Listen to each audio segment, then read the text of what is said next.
So, how to overcome plantar fasciitis and run again pain-free. So, plantar fasciitis, just saying the words can make any runner wince. If you're reading this, chances are you felt that sharp, unwelcoming pain in the arch or your heel first thing in the morning, or worse, at the end of a long run. It's frustrating, debilitating, and can feel like it's throwing a wrench in your running dreams. But here's the good news: plantar fasciitis doesn't have to mean the end of your running story. With the right approach, understanding, and a little patience, you can overcome it and get back to doing what you love most, running towards the finish line of your goals, whether you run for fun or you run, maybe trying to run the world majors. So, what is plantar fasciitis? To tackle plantar fasciitis, first you need to understand what you're up against. The plantar fascia is a dense band of connective tissue at the bottom of your foot. It's not a muscle, but a resilient ligament connective tissue that connects your heel bone to the toes. Think of it as a lever arm that plays a big role in your running stride as your foot hits the ground. Helps your arch collapse lightly when your foot lands, called pronation, and then stiffens up again to help you propel forward doing push-off, called supination. When this ancestral structure becomes strained or overworked, it can lead to pain, inflammation, and even minor tears. So plantar fasciitis is an injury experienced by up to 10% of runners at some point in their training. But why is it so common? During running, the impact forces on your feet can be 2 to 3 times your body weight. So if you're a 100-pound runner, that's 200 to 300 pounds of force going through a single leg with each foot strike. The plantar fascia absorbs a significant portion of this force. And then if you add in tight calves, poor footwear, flat arches, the risk of injury just skyrockets. So what causes plantar fasciitis? Plantar fasciitis is as unique as the runner it affects. It can be caused by several factors, often overlapping. Here's what you need to know about these potential culprits. First, we got foot mobility issues. If your foot is overly flexible, hypermobile, or too rigid, hypomobile, it places extra strain on the plantar fasciitis. Both conditions disrupt the balance needed for optimal foot function, leading to inflammation and pain. Tight calves. So your calf muscles play a starring role in running gait cycle, contributing more than 50% of the force needed to maintain your upright posture. Tight calves translate to restricted movement in the ankle and foot, increasing the stress on the plantar fascia and making you more prone to injury. Overuse and lack of recovery. The plantar fascia is also made of that connective tissue that we talked about, and recovers slowly from stress. So oftentimes runners compound small injuries by doing too much, too fast, too soon, right? Doing just too much without giving the tissue enough time to heal, to adapt, right? Think about those runners who like to do those run streaks where they try to run every single day without stopping. And then they tend to overload the tissue because they're just not giving it enough time to rest. Or maybe you run, but then you go on hikes and you do all this other types of cross training that still puts too much time on your feet. So even though you're not necessarily running, but if you're doing these giant hikes, you maybe like do these rucksack hikes, you wear like a weighted backpack, or just like climbing mountains, whatever, or doing different sports that puts more time on your feet, you're still not giving your foot enough time to rest in between. Like maybe one of these types who, again, works out every single day of the week without a rest break, that can overload your plantar fascia. Other risk factor that might go into play that's often not commonly talked about is also body weight. If you're overweight, being overweight also increases the weight or the load on the body. And then needs to say being overweight and running will add more stress to the plantar fascia as well. So moving on, things we can do to help distinguish what is plantar fasciitis, because the other thing is do you really have plantar fasciitis? Because sometimes you can have pain, but it's not really the plantar fascia, maybe it's something else. Well, let's talk about what are the common symptoms of plantar fasciitis. And disclaimer, obviously is not a substitute for medical advice. Obviously, consult with a doctor or a physical therapist to really get to the bottom of your injury, especially if it's really limiting your ability to run, you're in severe pain, you can't walk. Anyhow, plantar fasciitis typically has a sharp stabbing pain at the base of your heel or in the arch of your foot. This pain is often worse in the morning as you take those first steps out of bed. You may also feel it after long periods of sitting when the fascia stiffens up again. While most cases present with pain near the heel's insertion point, so right where the heel is, some runners feel discomfort in the mid-arch area, like around the midfoot, the bottom of the foot. Symptoms often worsen later in the day as the fascia cools down after activity. It's important to rule out other possible causes of foot pain, such as stress fractures, tendonitis, or even small muscle strains. And further, there's actually even a lesser known fact is that 29% of foot and ankle pain is actually referred from pain from the lumbar spine. It's actually called extremity pain of spinal source. It's a study you can look up. That's very important to work with like a physical therapist or a chiropractor or sports medicine expert who's trained in mechanical diagnosis and therapy, aka the McKenzie method. That's something that I'm trained in myself. And I was always surprised when I found that what I thought was plantar fasciitis was actually coming from the back. Again, it's only 29% of cases, but still high enough of a number that, hey, if you're dealing with pain, you're not sure the origin of the pain, you should definitely work with a provider who's trained in MDT, the McKenzie method, which will help you get to the root cause of the problem. And you're not spending your time doing exercises that's not even for the correct area. So let's say you ruled out these other causes of the plantar fasciitis. You've worked with the physical therapist already. Like, hey, it's truly just your plantar fasciitis, an inflamed plantar fasciitis. It is treatable.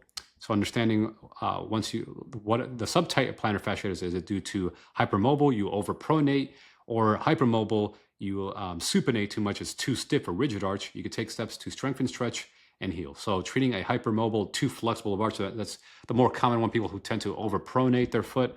If you have excessive pronation, you may notice wear on the inside edges of your running shoes. You may also have that called the hypermobile foot, just overly pronates anytime the foot hits the ground during the stance phase. So you want to strengthen the muscles that support your arch, which is critical in this case.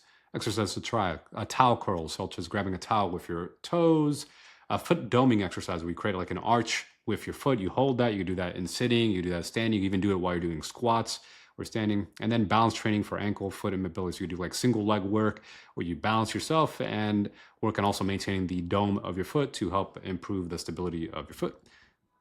Another favorite of mine is actually single leg deadlift barefoot as well. Treating a hypomobile rigid arch, as opposed to someone who's overly supinated. If your foot feels very stiff and you wear pants at the outer edge, so it's like you're running on the outside edge of your shoes or foot, limited movement through the ankle or arch, you may need to focus on increasing your mobility. So things like ankle dorsiflexion mobility drills to improve your ankle dorsiflexion mobility, stretching your gastroc and soleus muscle. There's something called like three-way calf stretches. You stretch different angles of the calf in like different directions. Foam roll, ball rolling, both the calf and the plantar fasciitis. A set of timers, spend 3, 5 minutes, or even 10 minutes rolling out like different hot areas, especially if you have it on both sides. You're gonna need time of rolling out both sides. Exercises to improve the flexibility in your foot, like toe spreading, like spread the toes. There's also like toe yoga, where you alternate the toe activation. In particular, even the big toe is actually very important. Supportive footwear during the acute stages of plantar, like when you have a flare-up, like acute flare-up. Supportive footwear can offer relief. Orthotic insoles, cushioned shoes, or even sandals like Birkenstocks with arch support can reduce strain on your fascia. While this isn't a permanent fix, it provides like a temporary rest needed for healing. Then you can start gradually loading the tissue. Like you might do this for like a week or two, and then you transition to like more exercise to start strengthening or stretching the tissue out. Again, stretching and rolling out. Regular stretching and mobility work are invaluable for recovery. Stretch your calves, roll a tennis ball, or use foam roller. I found that even people who overpronate, they still tend to have like overworked calves. So I think in both groups, the calf muscle. Again, if you're not sure, work with a physical therapist to figure this out, but it's just like as a general rule. Next, night splints. So night splints could also be beneficial for certain types of people with plantar fasciitis. This is not a one-size-fits-all solution. Splints can help reduce morning pain for some runners, but you have to trial and error and see how your foot behaves during the day. Like, are you naturally pointing your foot down? Like, do you have really super tight calves, or is your foot more neutral? Right, depending on how your foot feels, you may have to try this out for 2 or 3 nights to see do you actually benefit from the night splints. Adjust your training. When managing plantar fasciitis, less is often more. Scale back on high mileage, high impact training. Focus on low impact exercise, swimming or cycling, and allow your body time to heal. And a thing that's often overlooked, and I know a lot of runners just love to run, but you could just simply switch to run walk. You don't have to keep doing continuous nonstop running. Run walk method's a great strategy. Even if you're not injured, it helps just decrease your risk of future injury. And you could do a run walk even if you're currently dealing with a plantar fasciitis. Oftentimes I find a lot of runners could do like either a 5-second run with 55-second walk, or a 10-second run with a 50-second walk. And you do that for a certain amount of time or distance. Maybe you want to do it for like a 20-minute run workout, 30-minute run workout. And if your pain's under like a 3 out of 10, you could probably get through the workout, with much less pain than you would if you try to do a continuous nonstop run. So the run walk method, highly recommend. So prevention and long-term care. Once you're healed, it's time to focus on prevention so you can stay injury-free in the long run. So you want to strengthen your foot, import foot and ankle strength exercise into your routine. Just a few minutes daily can make a significant difference here. and then maybe like 3 or 4 times a week, really go like strengthening the calf, like moderate to heavy strength training. Some evidence suggests that you could do like barefoot calf raises with a rolled up towel under the toes to really like stretch out the fascia, but also strengthen the connected, like there's little small muscles underneath your foot as you go into the calf raise or heel raise, lifting up the heels up, and you could obviously get out weights. Some gyms are probably not gonna want to see you lift weights barefoot, but you can do this at home. Um, Anyhow, this is a great exercise, a calf raise, but also the barefoot variation, because then you also get to strengthen the small muscle in the bottom of your foot. Wear proper footwear, get shoes that match your comfort level. People are gonna have different comfort based on their foot types and whatever they feel comfortable, right? You're just gonna have to try this out.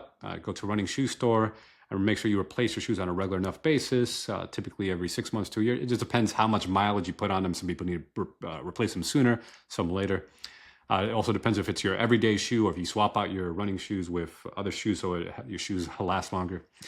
Listen to your body. Pain is your body's way of telling you something's wrong. Don't ignore the warning signs, and always build a recovery time into your training plan. Right? If you need rest days, there's nothing wrong with having 1, 2, or even 3 rest days a week, so you could rest in between days of running. Especially as you're getting older, you might need more time for warming up, more time for recovery. Warm up before you're running, right? To do some dynamic warm up. Stretch and mobility out to prepare your tissues, including the fascia, which is connective tissue, and the other muscles around your foot and ankle and your body in general to prepare you for running. That way you minimize future risk of injury. So running pain-free again. So plantar fasciitis may feel like a roadblock, but it isn't the end of your running story. With the right treatment plan and little patience and preventative care, you can overcome this injury and rediscover the joy of running. Remember, every runner faces setbacks. The key is how you respond. By taking the steps we've outlined here, you'll not only recover plantar fasciitis, but also come back stronger and smarter than before. Need help navigating your recovery? Consult a doctor or physical therapist. Someone like myself who also specializes in runners and in this McKenzie method, mechanical diagnosis and therapy, who can help you run pain-free and help you uncover any root cause of pain or injury. And further, join my free course for running pain-free, a link in bio.